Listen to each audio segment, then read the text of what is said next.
firstly, having that hope that you can make changes, like that's step number one. So people who look healthy or look skinny, that doesn't mean that their metabolic rate is better or worse or different to somebody who doesn't? Not necessarily, no. Low-calorie diets suppress your metabolism in a seemingly permanent way. I'll just have one slice of pizza. It ends up being 2 whole pizzas. Not because you don't have willpower. Were you there that night I did that in the car on the way home? I've been there as well. That's how I know. Yeah. Jessica, welcome to Donut Deal Manning. I'm so excited you're here. Thank you for having me. I first came across you on this magazine cover. Yep. And I thought, Jessica Turton says you should eat more to lose weight. I thought, that sounds like a woman I should meet. You're speaking my language. Yep, that's it. And I read the article and I watched you many interviews, and I can't wait to dive deep into the way you think about food and the way you don't think about dieting, and the hundreds if not thousands of people you're helping because of that. So for our audience listening, what will they get from our conversation today? Well, hopefully they understand that low-calorie diets, or the whole eat less, move more movement, which we hear about for weight loss from everywhere, hopefully they understand that that is not the only way to lose weight. And there are other ways that you can improve your health. There's other ways that you can lose weight without restrictive dieting. That sounds like a great start. So as I said, you were on the front cover of a national magazine. It wasn't a little 2-page article, it was a 12-page spread, which is a big article. Yep. It's a cultural movement if you want to go down that route. Yep. How does a 32-year-old PhD graduate end up where you are now? I mean, it all starts with my own experience dieting, I suppose. And I became very passionate about nutrition, health, weight loss. And so I went into university to become a dietitian and, do what I had to do to help other people, essentially. But as I was doing that, I guess I realized that the way that I thought about dieting and weight loss was very different to the way that was being taught. And it wasn't just different, but it wasn't acceptable, I guess. The way you thought about food Yep. was not acceptable to the people teaching exactly. about nutrition. Yes. That's a really interesting place to find yourself. As I was going through uni, I sort of realized that the way the system was set up is that I wasn't going to thrive as a practitioner. I wasn't going to be able to help my patients unless I built trust with people. And so I guess to build trust, I decided to do a PhD. So that I could have some more credibility in terms of what I was talking about, but also so that I could learn how to dive into the scientific literature deeper than you would just doing a bachelor or a master's. And it was such an interesting process for me. I did my PhD was low carbohydrate diets for type 1 diabetes. We basically drew upon the research in type 2 diabetes, and then we applied that to type 1. But that allowed me, it kind of just opened this new world. It allowed me to, speak at conferences. I was invited to lots of podcasts, and I, slowly not only found a way to speak about really controversial topics that sounded grounded and evidence-based, but I was also able to get out there in such a way that I was able to present this information that seemed somewhat controversial as a logical step for type 1 diabetes management. And so even though this article and a lot of what I talk about now isn't necessarily about type 1 diabetes, that's kind of where my research was. And then because of that, and because of, I think, the people I met and the presentations that I was involved in and all of that, there's some presentations on YouTube. I think that's what kind of led me to this article, I suppose. And now you're a national... Wouldn't say that. I want a national hero. Is that the right word? I'm not Sometimes sure. I feel like a stay-at-home national expert. If I want to get to the science, I want to get to the way you think about food. I want to get to the way you work with your patients and the results that you seem to get that are, in many senses, quite extraordinary. And I want to maybe talk about how even something like Weight Watchers seems to be changing the way it talks about what it does closer and closer to what you talk about, which is really interesting. But if I could, you have a deeper story in the sense that before you went to uni, according to the article I read and some of the stuff you talk about on YouTube, you had a multi-year cycle of difficult relationships with food, Yeah. which probably really informed the way you think. Yes. Can you share some of that with us? Yes. I think that is a pivotal part of it, because I came into university already having this strong idea on nutrition and health that was different to what was being taught. And I think most people, well, many people don't have that, I guess. But yeah, so when I was, I think, just starting out in high school, I was extremely tall. I think I was as tall as I am now, but in year 6, right? So I towered above everyone, all the boys, because they hadn't quite gotten there yet, right? And I felt really big, really large. And a lot of people made comments about like, wow, you're so big and, you know, you're so tall. Or some nice, some not so nice.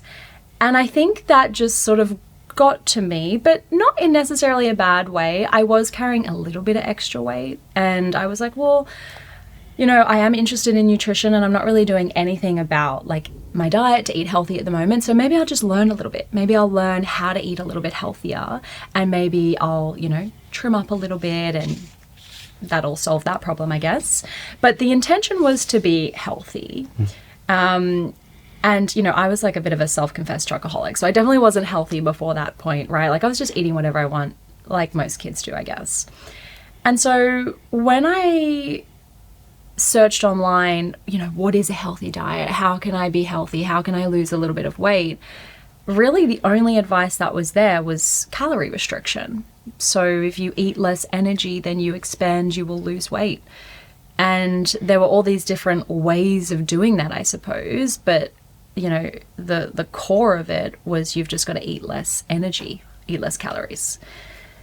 So I started counting my calories, and I was using those books because we didn't have, you know, the apps and all of that stuff now. So I was using those books to write down everything that I ate and, you know, calculate all my calories. And I was like, cool, this is how much I'm eating. I'm just going to gradually reduce it day by day. And this is what people do when they're trying to lose weight, even to this day. And I did start losing a little bit of weight, and I initially probably felt quite good because my diet quality improved as well, I would say, in some ways. I started going to the gym and exercising and all these sorts of things. And people were asking, hey, what are you doing? You look great. You know, this is really exciting. And reinforcing the effort. Yeah. People sort of wanted to jump on board and wanted me to help them as well. It's like, okay, cool. What I'm doing is right. And somewhere along the line, it turned from being this sort of healthy, normal thing that everyone was excited about to being this thing that became quite toxic, and other people started getting concerned. And, you know, I did develop what we would call disordered eating behaviors.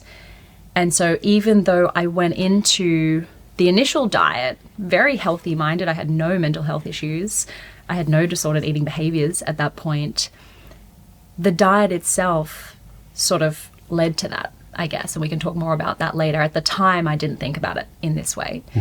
But essentially, I guess I didn't really have a goal at the time of where I wanted my weight to be, but I just started getting, in some ways, like addicted to it, right? Like restricting calories and losing weight just became my identity, I guess, in many ways. And I just kept pushing harder, doing more. And I didn't know what else to do, right? Like I had no other tools than to just count and restrict calories. So eat less, but then also to move more. So I started, you know, going to the gym even more than I already was, 2, 3, 4 hours a day.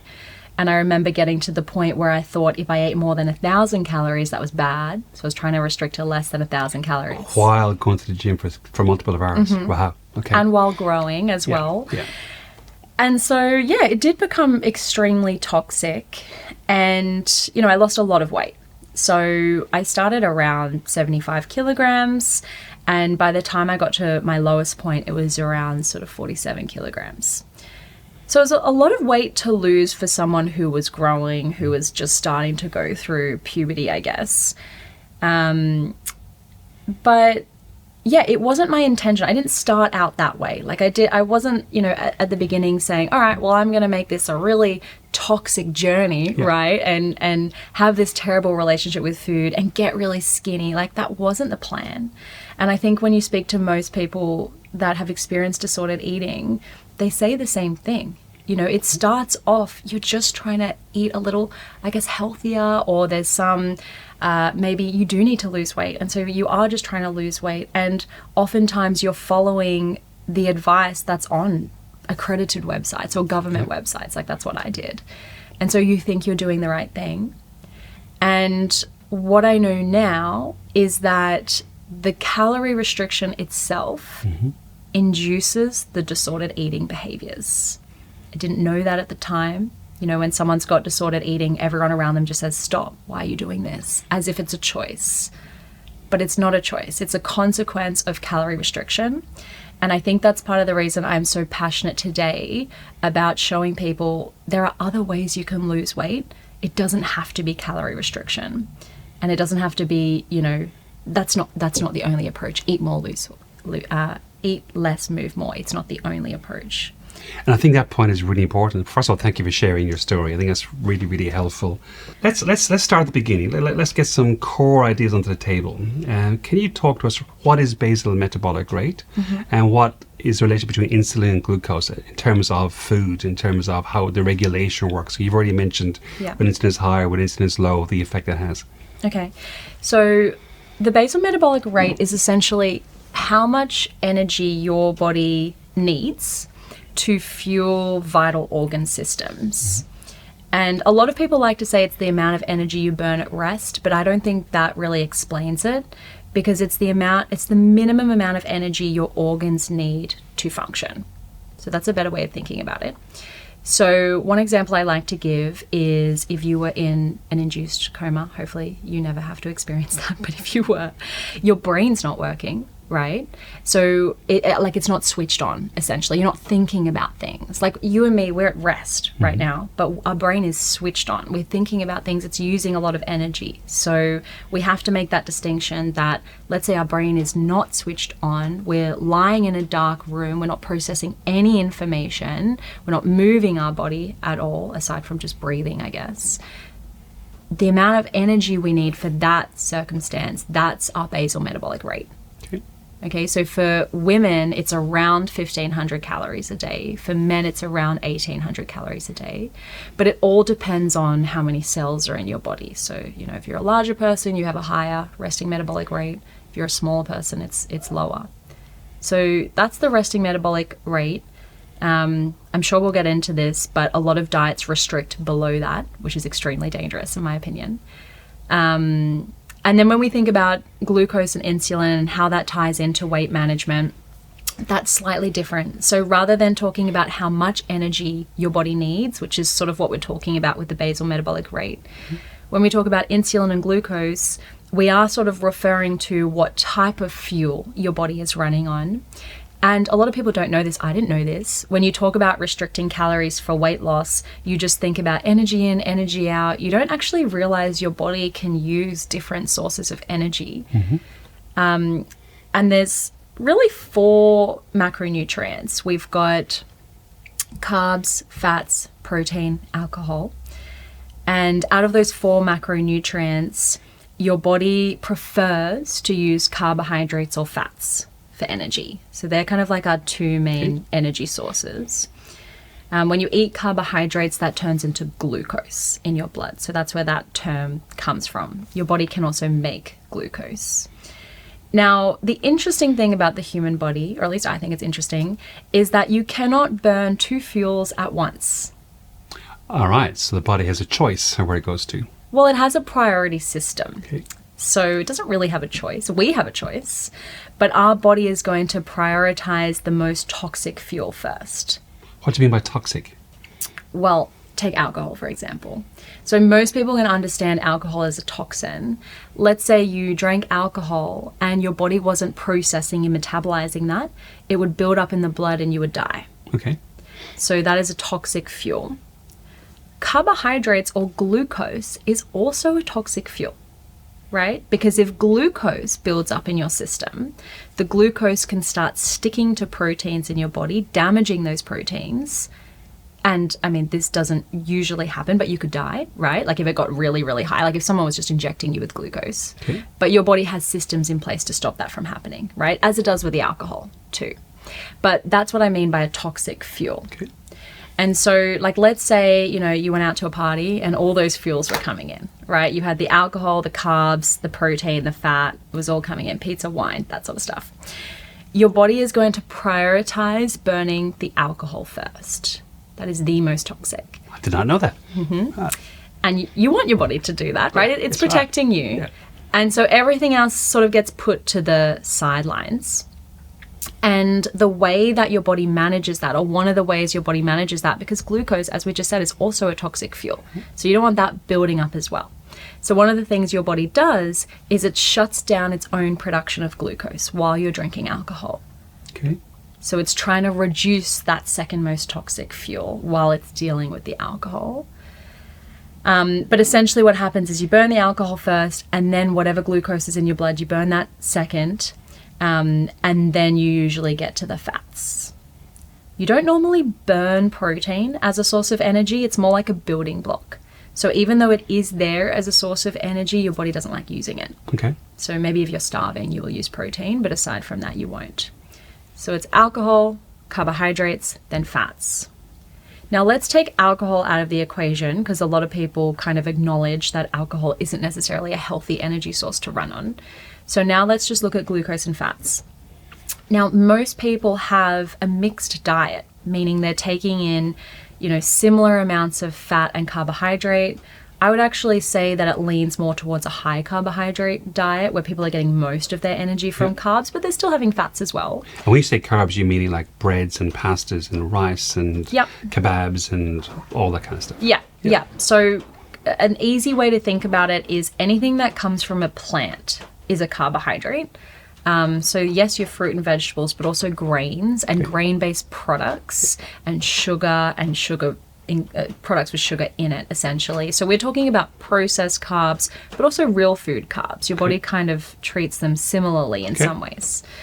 So when you eat carbohydrates as your primary source of energy, your blood sugar goes up. And when your blood sugar goes up, your body has to bring that sugar back down, because remember we said that's toxic. Defense mechanism. Yeah. So that's where your body releases insulin, and that's a hormone that helps that glucose go into your cells. So out of the blood into your cells, maybe into your brain, maybe into your liver, maybe into your fat cells, maybe your muscle cells. Inside those cells, that glucose might get used for energy or stored as fat. Okay, so that's a good thing. You want your body to do that, right? Because we don't want glucose building up in the blood. It's dangerous. That's what happens when you have type 2 diabetes. So remember though, if you also have fat in your system, your body has to have a way of putting that fat to the sidelines because it cannot burn two fuels at once. So when insulin goes up to deal with the glucose, it also stops your body from burning fat. So it inhibits fat oxidation. Right. Okay. Yes. So when we say in very simple terms, when insulin is high, fat burning is switched off, that's the whole process we're talking about, and that's why it happens. And that's not a bad thing. That's just how the human body works. But the term insulin resistant now means the body is not utilizing the high levels of insulin to potentially look at the fat. Yes. So when you have insulin resistance, which is extremely common, it can happen because of a genetic component. So it's not always to do with lifestyle, but it can also happen because of your lifestyle and the foods you've eaten or the exercise or the lack of. Stress can be another thing that causes insulin resistance. But essentially, it's exactly what it sounds like. Your body gets resistant to that hormone insulin. So you eat something with carbohydrates, your blood sugar rises, your body releases the insulin, but nothing happens. You're not listening to that hormone, or your cells are insulin resistant. So then your body has to release more insulin. And it does that. It has a good ability to just pump out more insulin, get those sugars down. Now, if you don't do anything about that insulin resistance, and it just gets worse and worse with age, then your body isn't going to be able to just keep pumping out more insulin. Right. Eventually, you're going to get to a point where you lose control of your blood sugars. And now they go up and they stay up. They stay up for too long, or they never come back down to baseline, and this is type 2 diabetes. And therefore the body's taking energy from the glucose, not from stored fats. Well, that's where it gets a little bit complicated, I Okay. guess. When you have type 2 diabetes, as much as it's a very common condition, it's a real disaster. Like, it's a metabolic disaster. So we've spoken about these fuel systems and how your body should work, right? Type 2 diabetes is when your body doesn't do what it should be doing. Okay. The metabolism is broken. Yeah. And so what happens with type 2 diabetes is they're releasing all this insulin to try and deal with the high sugar and turn that into energy, but they can't, because in order to actually get that glucose into the cells to use it for energy, you need working insulin. You need to be sensitive to that insulin. Yeah. So now they've got a buildup of glucose in their blood, and that's energy that's not getting into the cells. But insulin's always high. So their body's constantly pumping out insulin. They will never burn fat. They're never going to get around to burning fat. And so we're in a situation where the body's not very good at using glucose for energy, because you need to be insulin sensitive to do that. And your body can't burn fat because insulin's always high. This is a huge disaster. And so what happens in type 2 diabetes is their body starts making extra energy in the form of glucose. Right. Then attaching to the cells, attaching to the proteins, going around the body, and then eventually degrading the body. Yeah. So the body doesn't process, oh, I'm insulin resistant and I have too much glucose. It's just like, I need energy. I'm starving, right? Because that's what we're truly saying here. If you can't get glucose or fats into your brain, into your organs, into your muscles, you are starving. People don't really think about it like that. You know, when they have type 2 diabetes, they're usually carrying extra weight. They don't think that they're starving. They usually think the opposite. Yeah. And so their cells are starving. And so their body releases all these stress hormones. It makes extra glucose to try and give them more energy, but it's not going to work because your body still can't use that glucose, even if you're making it. And so really the best solution for someone with type 2 diabetes is what we were talking about before. A low-carb diet, but it has to be a diet that provides lots of energy and nutrients so they can get the right energy into their cells. Right. And it's low-carb diet in order to retrain the body to become open to insulin, to then re-regulate itself. Yeah. Right. So you're improving insulin sensitivity, but you're also getting energy into the cells. I think they're the two key parts of an effective diet for type 2 diabetes. Great. That's a great foundation for a whole lot of questions I have for you. Excellent. You've used the word starvation, and in the article that I read and some stuff I've read that you've written, you've cited a Minnesota starvation experiment, which sounds extraordinary that someone would actually do such a thing, but the results were quite extraordinary too. Yeah. Tell us about the experiment. What does it mean from a post-restriction in our metabolic state? Yeah, it's interesting because I think a lot of good nutrition science happened in the early 1900s when there wasn't rigorous ethics. Yes, right. That's right. People are forced to experiment whether they want to or not. So thank you to those people. So we couldn't repeat this today, right? But we do. That's what's interesting. We couldn't actually call it semi-starvation, but we call it low-calorie dieting. So we're doing the same thing. But let's talk about it. So it was a study published in the 1940s. And so basically what they did, they wanted to intentionally starve men so that they could develop an effective refeeding strategy for starved troops after the war. So they wanted to recreate these starved men, refeed them, and see how to do that in a safe, effective way. The men that they recruited for this study, they were healthy-minded men. So they had to undergo rigorous psychological testing to make sure they had no mental health issues, no disordered eating behaviors or anything like that. And they were university students as well, so they were quite intelligent, I guess. But what they were studying at university had nothing to do with diet, right? So they didn't have any background knowledge in diet or a background interest. So effectively healthy young men.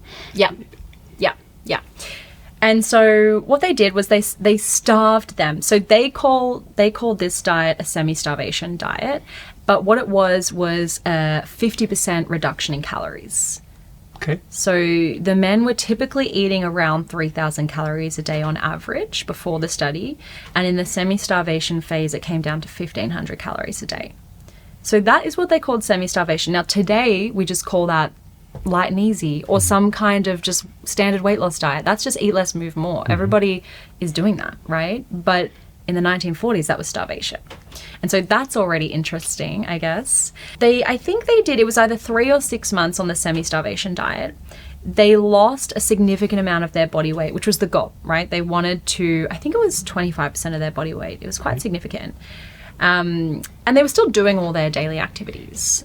Now, what was really interesting, this was not the goal of the study, but what they found out during this semi-starvation phase, the men didn't just lose weight, they became depressed, they became anxious, and they developed disordered eating behaviors.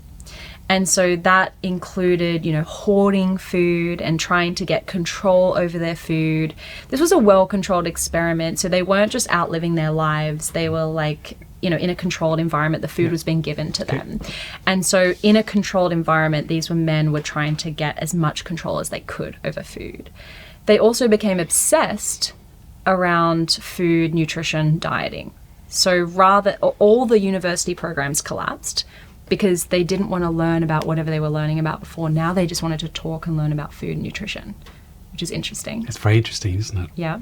And this was not an intention. This is just something they observed. And all they did was restrict their calories. They didn't do anything else. Everything else continued as normal. Am I right in saying one of the other findings was the basal metabolic rate stayed suppressed? Yes. Long after these men returned to their previous weight? Yes. So we didn't learn about any of that. That was something I went back in and looked at later. Wow. But when I actually looked at the study and, really read through it myself later and studied it more, I realized that, and this is what we were saying before, it was the calorie restriction that caused the disordered eating behaviors in these men. Mm-hmm. It also caused mental health issues and other problems as well, like low libido.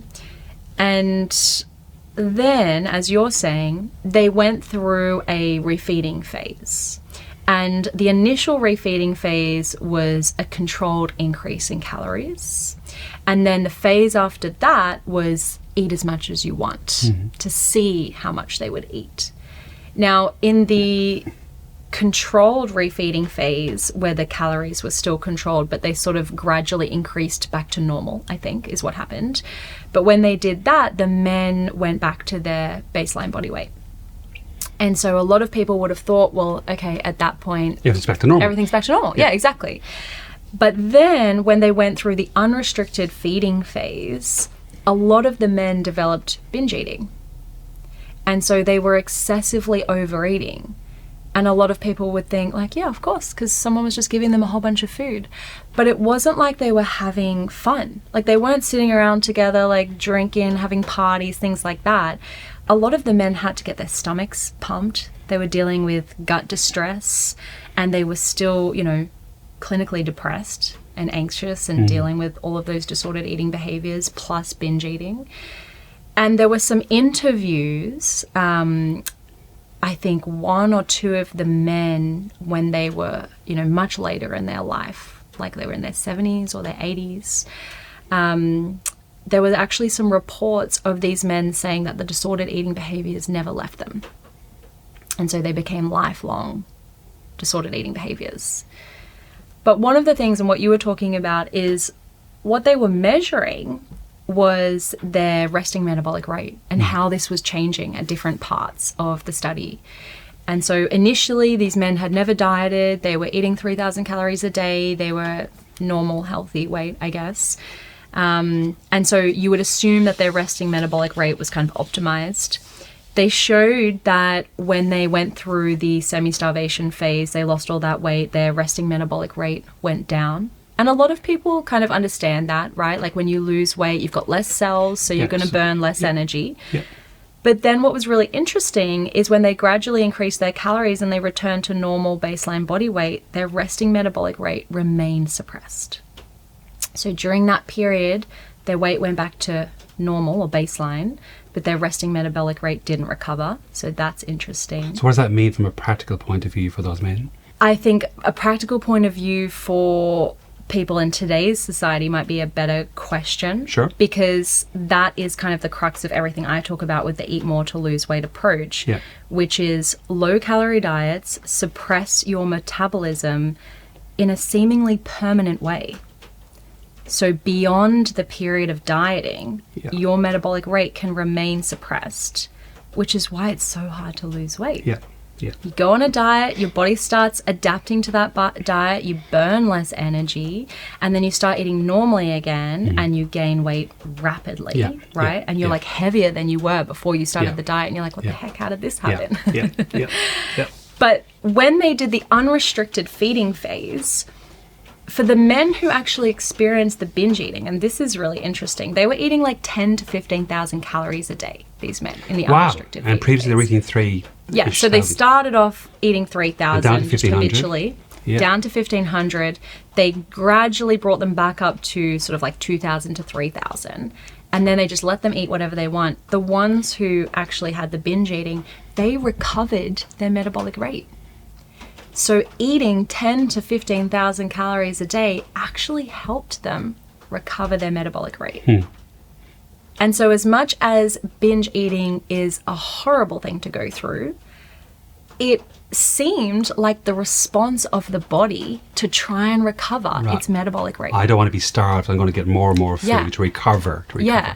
So maybe our body inherently knows that we don't just need a normal amount of calories, or like when I say normal, when those men started eating quote unquote normally again, that didn't repair their metabolic rate. Yeah. The body must inherently know that we need beyond our usual calorie intake or beyond our typical energy requirements to recover our metabolic rate. Right. And so I think that's really interesting when we're talking about people who have been on restrictive diets in the past, whether that's intentional or not. We need an approach that's specifically designed to repair your metabolic rate. Got it. Got it. I'm smiling because you may or may not remember the first time I reached out to you after I saw the article. I said, I think you're a great person for our audience and I really want to share what you have to say with the wider audience. I also said to you, I might be the typical person in the audience and therefore this is all about me rather than anybody else. But what you've just said has really, really hit home for me. I have played with intermittent fasting, ketogenesis, Weight Watchers, Jenny Craig, lemon juice fasting, Miami fasting, pineapple fasting, carnivore fasting, home delivery food, 5-2, like a whole plethora. And what you've just said suddenly hit me to go, I've been going starving and then trying to bounce back, and the metabolic response is not the response that I had assumed is happening. Yeah. Is that a fair summary of what might have been happening for me? Well, I think there's a couple of things going on there, because those diets that you're describing, even though they've all got like different rules and ways of doing it, at the end of the day, they're all a form of calorie restriction. And a lot of those diets that you're talking about, they're quite extreme forms of calorie restriction. And you feel when you're on those diets that the less I eat, the better I'm doing, right? And so when you're on those diets, it's not as if you're, and you can tell me from experience, but it's not as if you're happily following them, right? No. They're not that exciting. The word happy is not the word I'd be using. No. No. And so you're, I guess, forcing yourself to eat less because you think it's good for you.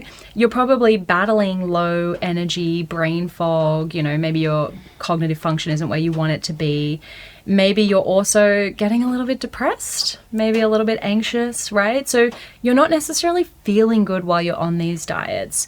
And so as much as, on a, I guess, biological level, your body is adapting to these diets in a way that's not preferable. I mean, it is in some ways because your body's just trying to keep you alive and help you survive the famine, right? So your body's doing what it thinks it needs to do, but you're feeling terrible at the same time. And so generally you get to a point where you're like, I just can't keep doing this. So even if the diet itself while you're on it is successful in the sense that you lose a little bit of weight, you can't keep going, right? These diets are not set up for you to follow forever because you feel so terrible, you have to stop. Now, everyone blames themselves and they're like, I don't have willpower. What's wrong with me? Like, I can't stick to it. What's wrong with me, essentially? No one actually asks what's wrong with the diet. But the diet is by default not set up to be a long-term healthy diet. So you have to stop it at some point, whether that's your body driving you or not. And so when you stop it, now you're in a position where you don't know how to eat, because that diet taught you nothing about healthy eating, right? It just taught you about restricting. So you don't know how to eat healthily. But you also have a suppressed metabolic rate. So now your body, your physiology is actually screaming out for energy. Yeah. So when you try to start like, oh, I'll just have one slice of pizza, it's like it ends up being 2 whole pizzas. Not because you don't have willpower. Were you there that night I did that in the car on the way home?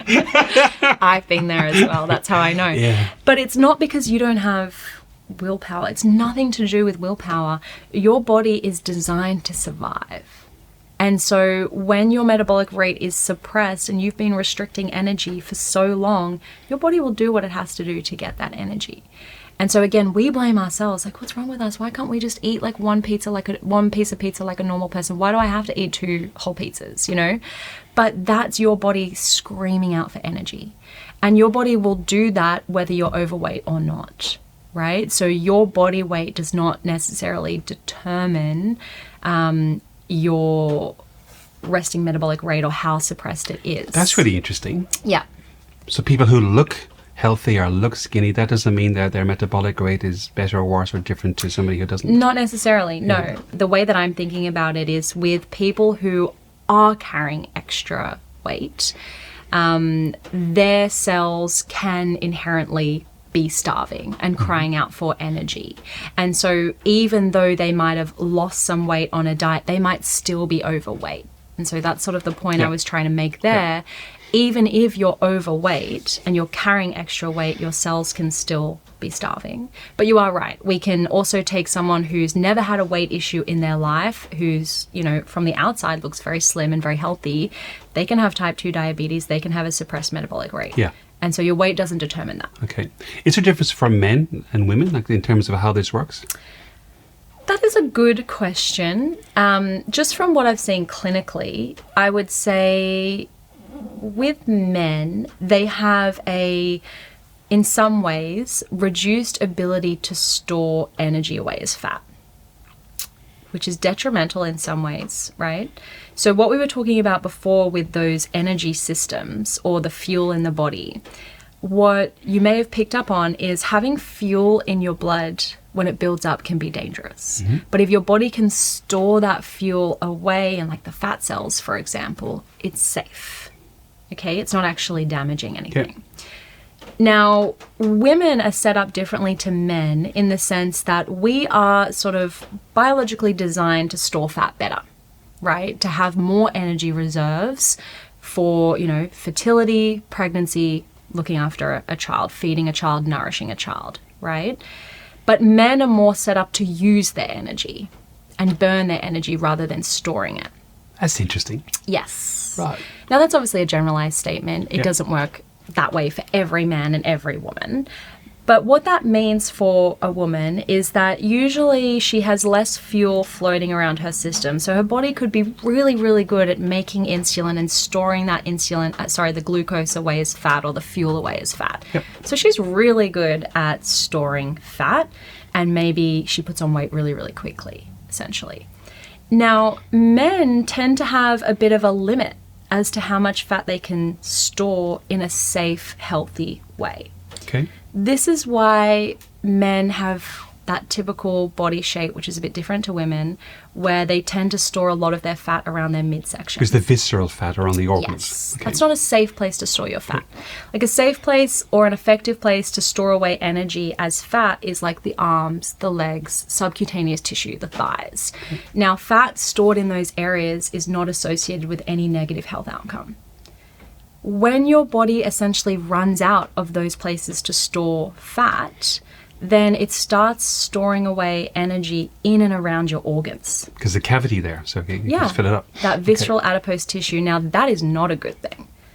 So I hope I'm clear when I say this. Women are really good at storing fat in their, hips, thighs, legs, arms.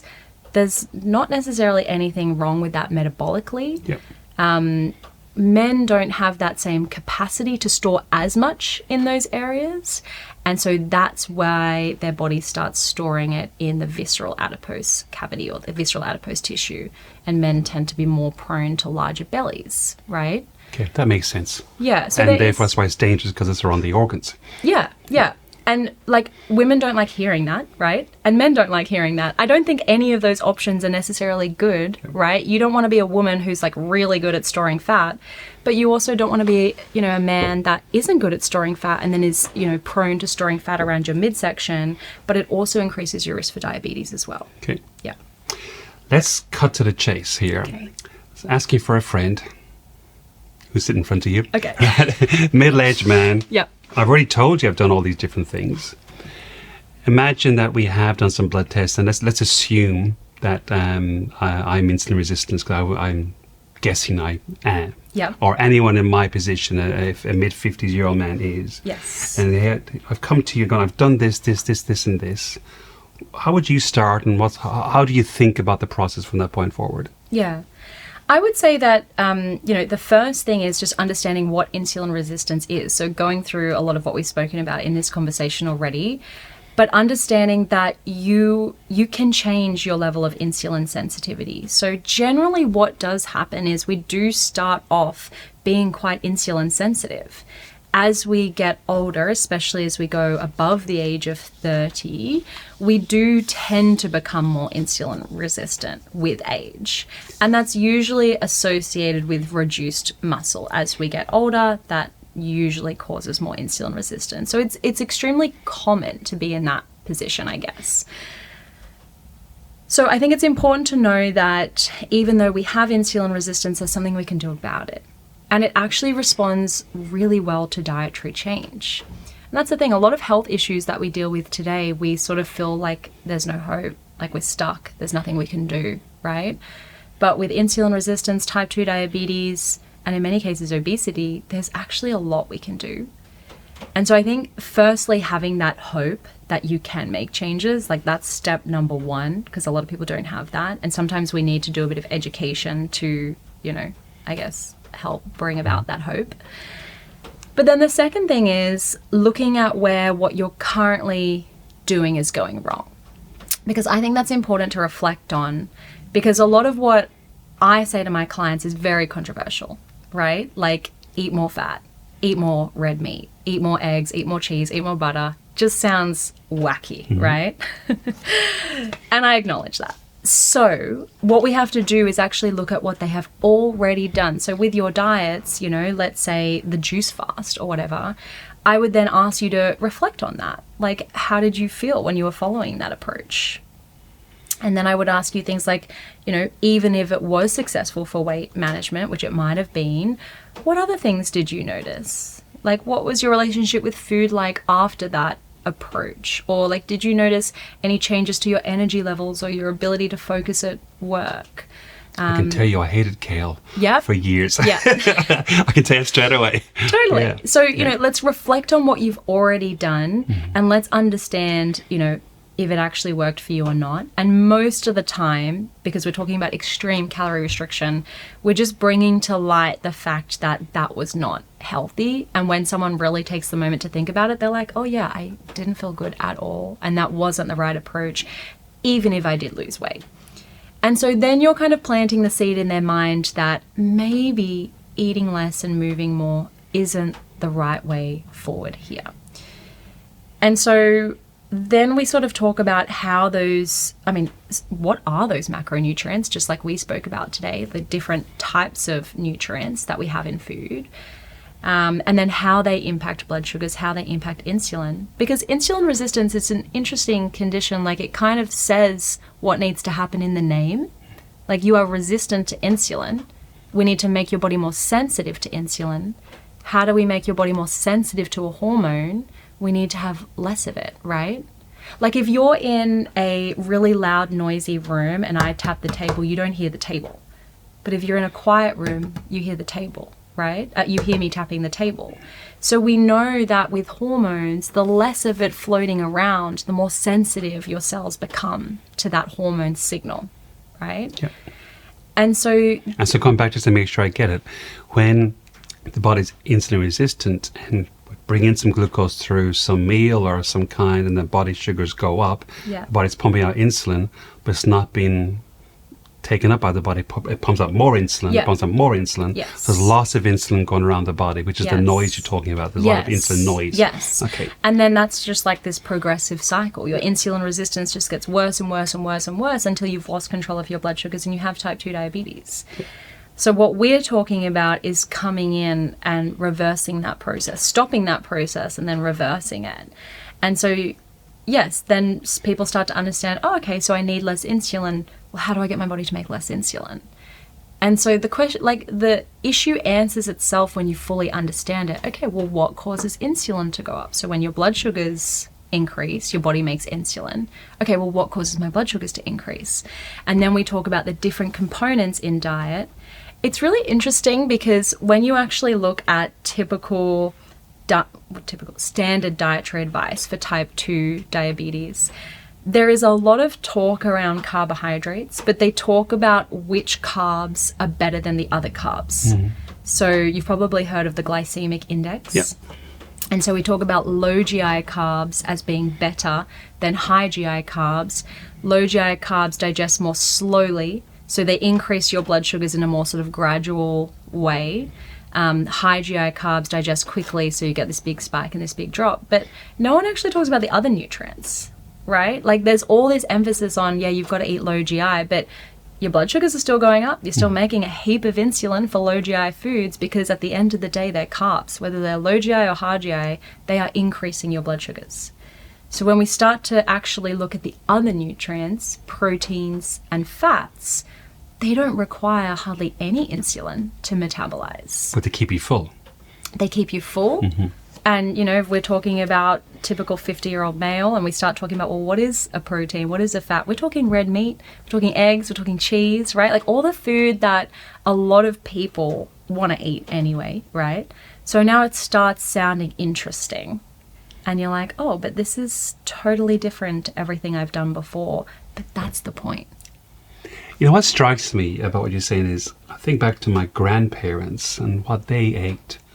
And that's all I ever remember them eating is not necessarily steak per se, but certainly lamb, chicken, goat, cheeses, because they had their own farms. Lots of vegetables and cooking with butter or lard. Yes. That's what I remember. And I always remember the food being very tasty too. Yeah, because they didn't cut the fat off. They didn't cut the fat off. Yeah. In fact, the most enjoyable part was the fat sometimes. And we seem to have moved dramatically away from that. That's like a terrible way of living. Yeah. And what you're suggesting is actually there's a lot of wisdom in the way they ate and the way we could and should eat. Well, it's interesting you say that because there is a medical textbook, I think, I can't remember the exact year that it was published. It was around 1940s, 1950s. And they were talking about diabetes. Now, at this point in time, there were no medications to manage diabetes. They didn't know the difference between type 1 and type 2. It was actually quite a rare condition in that time period. But it's funny because back then, they knew exactly what to do. I know it sounds really gross, but the doctors tasted the urine of people with type 2 diabetes. It tasted sweet. They realized that they had too much glucose in their blood and it was, you know, an issue of the metabolism not working properly. And so they just told these people to stop eating sugar, stop eating carbs.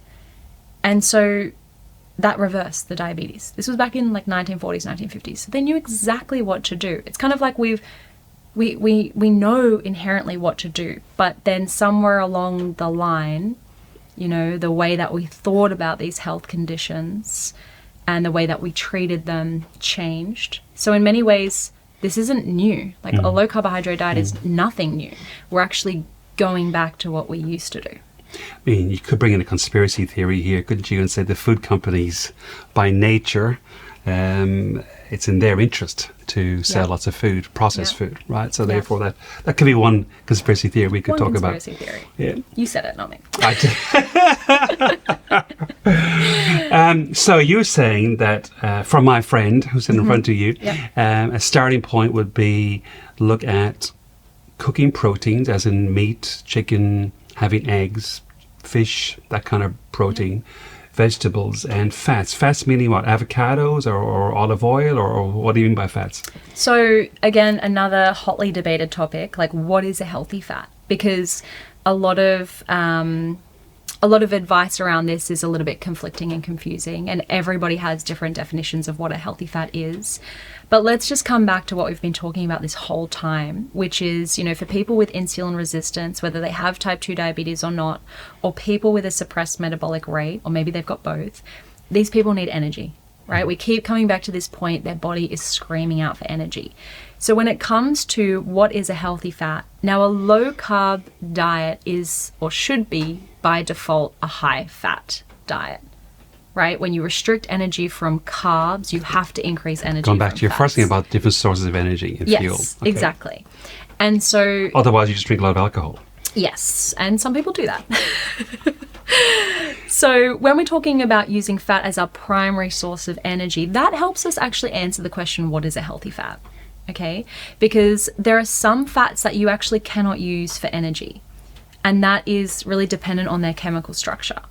So you've probably heard of polyunsaturated, monounsaturated, saturated fats, these different classes of fat, and they're called those different names or terms because of their chemical structure, but the way that your body uses them is different. So monounsaturated fats, a good example is olive oil. Everybody likes to talk about olive oil as a healthy monounsaturated fat. That your body can use monounsaturated fats for energy, okay? Saturated fats, a good example would be butter or cheese. Again, your body can use saturated fats for energy. Polyunsaturated fats, and I'm not necessarily saying they're good or bad, but your body cannot use them for energy. So polyunsaturated fats are more so designed to be taken in very small amounts, and we use them as structural fats. So they can go in to be part of your brain. There's cushions around all of your cells, and they're made up of polyunsaturated fats. So we need them, but we need small amounts of them. So you wouldn't want to use polyunsaturated fats as an energy source. You actually can't. Like if you tried to, it wouldn't work. You would get very sick. Now, this is important because when you then ask what is a healthy fat, a lot of people answer that question with, oh, well, saturated fats are bad, right? Like a lot of people think they're bad. And healthy fats are kind of like your plant-based fats. So like your vegetable oils or your margarine, anything that's not, saturated. But they are polyunsaturated fats. So vegetable oils, canola oil, soybean oil, those kind of oils that have been extracted from plants or seeds. Yep. Yeah.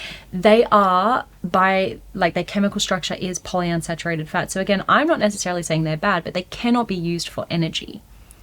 So we can't have them be the majority of our energy intake.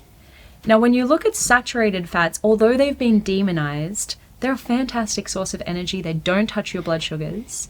But we have to define what is a healthy saturated fat.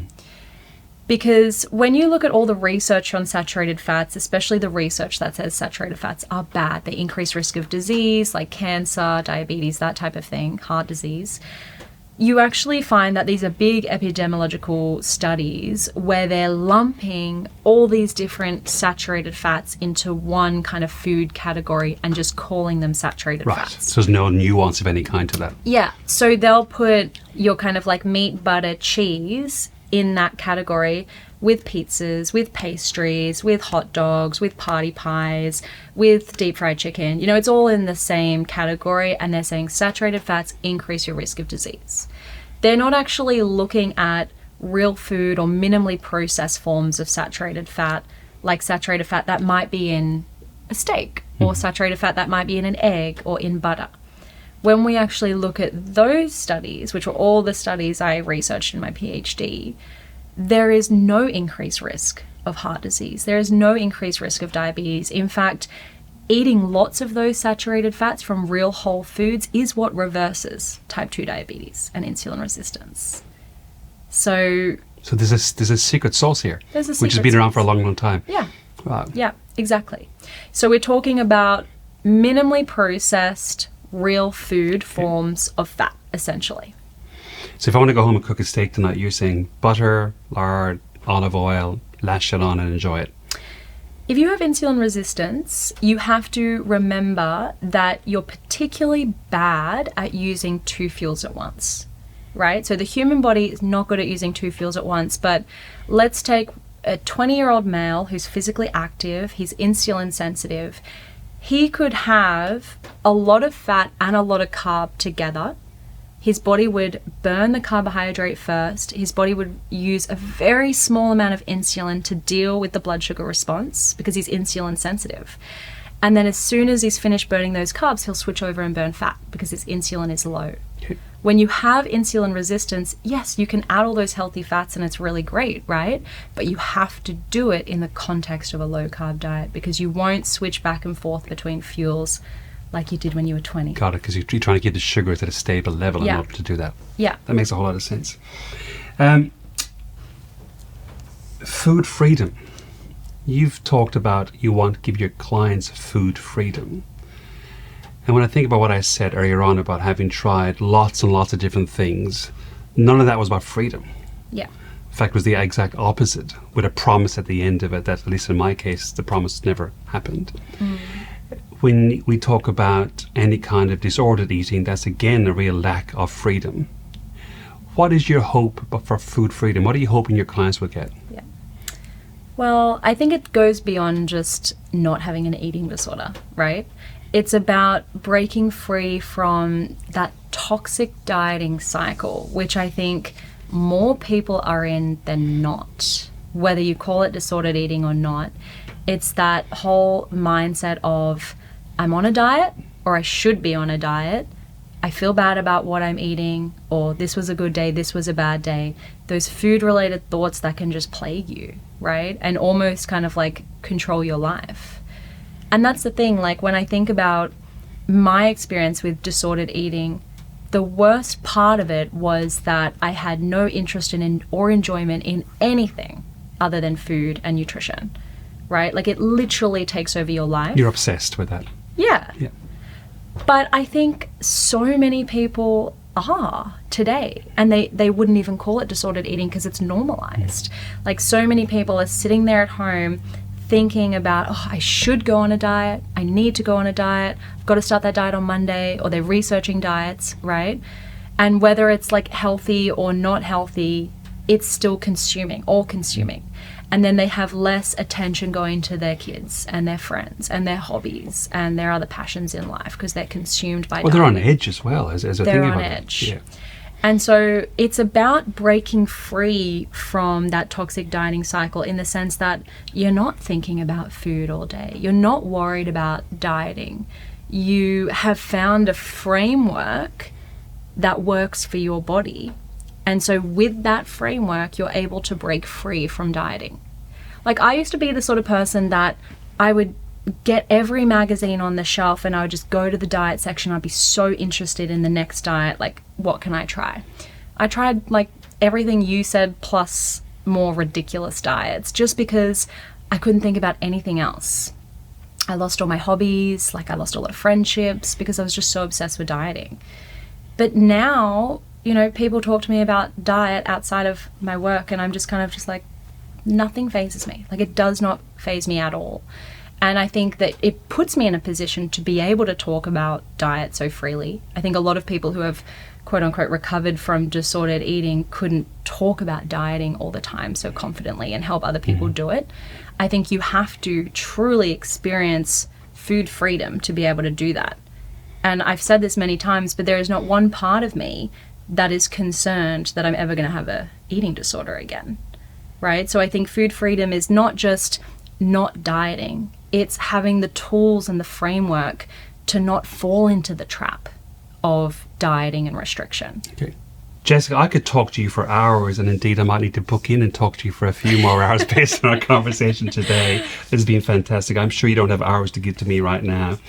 But given our audience is aged between 40 and 60 and will fall into that pre-diabetes, maybe insulin resistance, maybe on the cusp of diabetes too, potentially. Certainly, a lot of our audience would be in my boat, which is I've tried a lot of different things, it doesn't seem to work. What question have I not asked you that I should be asking you for us to learn from that? I think a nice way to finish this off might be, we've spoken a lot about low carbohydrate diets as being a therapeutic diet, right? And as you said before, sometimes when you say the word diet, it just immediately sounds restrictive. we've spoken about how you don't have to restrict calories. But I think a good question might be, what does a day of eating actually look like with this sort of approach? Because I think that's where people get excited, right? Can I get my pen? Please. And make some notes as you tell me. Right. Breakfast. Because when we talk about what the foods look like on a plate, people are like, oh, I could do that. When we talk about all this theory, it just sounds like another thing that you have to do. It goes on your to-do list. You may or may not think about it, right? But when we actually talk about what you can eat, I think a lot of people, there's actually two outcomes here. A lot of people who think just dieting is hard in general are like, oh, that actually looks achievable. And then people who are, for whatever reason, anti-low-carb diets, because there's a lot of anti-low-carb diet people out there that thinks, you know, they are restrictive and that doesn't work, right? They actually go, oh, that looks achievable. So I think it's really interesting to talk about it in a practical sense. So let's talk about a day on a plate, shall we? So we're talking about someone, let's say someone who has severe insulin resistance, they're overweight, they're trying to reverse their insulin resistance so they don't get type 2 diabetes, and they're also trying to lose weight. Okay, so we're going to pull those carbohydrates down pretty low. So we're not going to have things like bread, we're not going to have things like cereal, nothing like muesli, no pastries, that type of thing, no rice. So for breakfast, a fantastic option would be an egg-based breakfast. And an omelette is something that a lot of people are happy to eat without bread, right? But we're not talking like a 2-egg omelette. We're talking maybe a 4-egg omelette. Maybe you add some cheese. Okay. Maybe you put some smoked salmon in there or some shredded chicken left over from the night before. The idea is you're making this filling, nutrient dense, satiating, right? But we're just not adding the carbohydrates. Now you might cook that omelette in some butter, or you might serve it with some avocado to get those healthy fats. Some people like to add some veggies. They might want to add some chopped up zucchini or spinach or mushroom or something like that, right? But you don't have to, that's an add-on. So you've got your proteins, your healthy fats, and your low density carbohydrates. So your blood sugars are super stable and your insulin is nice and low. And you've got all this energy to take you on your day. And you feel full. You don't feel restricted, yeah. right? Yeah. And even if you ate all of that and you're like, I'm still hungry, well, then go make another one. Okay? Because it's still going to work. It's not going to increase your blood sugars even if you have to. So you're going to feel really nice and full. You're not going to be thinking about food. You're probably not going to need a morning tea or anything like that, right? Because you're so satiated from this breakfast. So you can go straight through to lunch. Now, you might normally have something like a burger for lunch, right? A lot of people have burgers. You can still do something like that, but you just take the bun off. So you can still have your beef patty with your cheese, maybe some tomato, maybe some lettuce, maybe a side of avocado, right? But you just take the bun away. And that's the yummy part anyway, right? Like all the inside, that's where the flavor comes from. The bread is just holding it together. Eat on the plate as opposed to holding it bread. Put it on the plate, get a knife and fork, or like wrap it in a lettuce bun or whatever you want to do. Oh, okay. Like, iceberg lettuce or something like that? Yeah, okay. Like a little lettuce taco thing. I mean, it falls out of there, let's be realistic, but you can start that way, so it looks good. And then some people go, well, I'm just not going to be full if I don't have the bread, right? Like that's the bulk, that's where the volume is. So then have 2 beef patties, have 2 slices of cheese, chuck an egg on there if you want to, right? Do what you need to do to make it satiating, because this isn't a calorie restricted diet. We're just keeping the carbs low.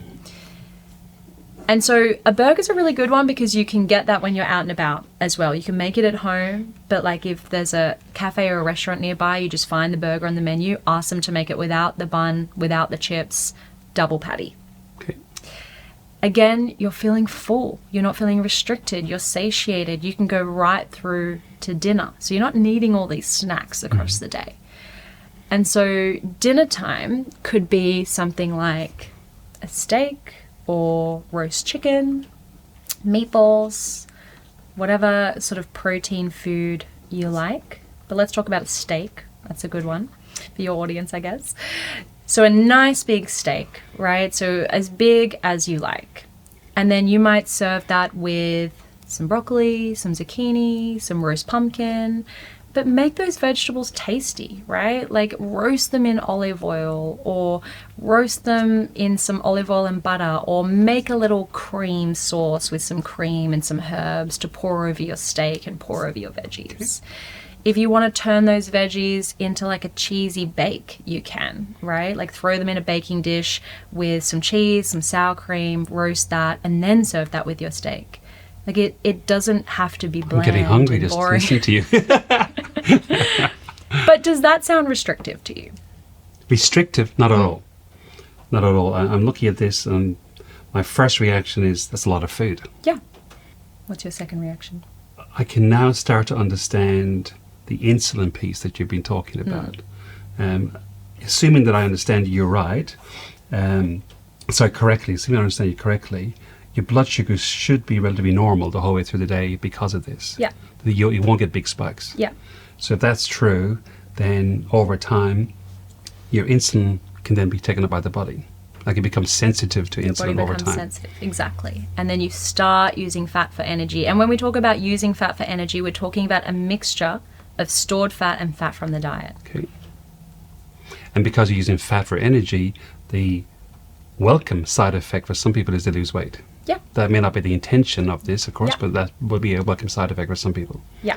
Okay. There's nothing restrictive about this. No. I think it's probably, and again, when you look back at the research, most diets fail, or they don't, people can't sustain them beyond 12 months. They're not talking about ad libitum low carb diets, which is what this is. So ad libitum means there's no energy restriction. They can eat to satiety, essentially. And so ad libitum low carb diets, they've been studied for up to 5 years at this point, and people are happily still on the diet 5 years later. They've reversed their type 2 diabetes, they've lost weight, they're off a lot of their medications, and it's a lifestyle. The thing that I loved about what you just said was, if you're still hungry after your lunch, just go have another one. Yeah. More Yeah. beef patties. Yeah. Right? Yeah. And I think there's a block for a lot of people, right? Like a lot of people don't fully trust that you can do that and lose weight because they've been restricting their calories for so long, and the general message is not to do what we're talking about here. It's the opposite message. Yeah, the opposite. Yeah. And so this is where I encourage people to, people that I'm working with, get your blood test done so we can actually see on a physiological level how your body is responding. But not just blood tests before and after, wear a glucose monitor. There are fantastic glucose monitors that you can throw on your arm and you can see in real time what's happening to your blood sugars. And so people sometimes need that feedback to actually go, wow, when I eat this stuff, my blood sugars are really stable. You don't have to take my word for it. You can see it. And then, glucose monitors are also really good for seeing what happens when you don't eat like this. You'll get a spike of some kind. Yeah. So that can be motivating in itself as well as educational. Yeah, exactly. Well, I said to you up front, I was excited you're joining us today. I'm now even more excited as you were leaving because I have my plan for tomorrow. I've got a meal plan. So Excellent. there you go. Jessica, this is a fantastic conversation. I'm sure a lot of our listeners are going to walk away with a lot of ideas and at least a starting point for what might work for them going forward, particularly if they're like me, a lot of stuff didn't work in the last couple of years. As we wrap this up, what are your final words of wisdom for our audience today? Don't overcomplicate it. I think if you take one thing away from this episode, eating more real whole foods, it's going to give you more nutrients, more energy, and it's going to be a step in the right direction. Jessica Turton, thank you so much. Thank you. Thanks for listening to this podcast. I hope you enjoyed it. Feel free to subscribe or like on any platform that you're watching or listening to. It means a lot to us. And if you have any comments, please drop them into the comment section. Of course, share this episode with your friends. We know they love that. And in the meantime, don't let the old man in.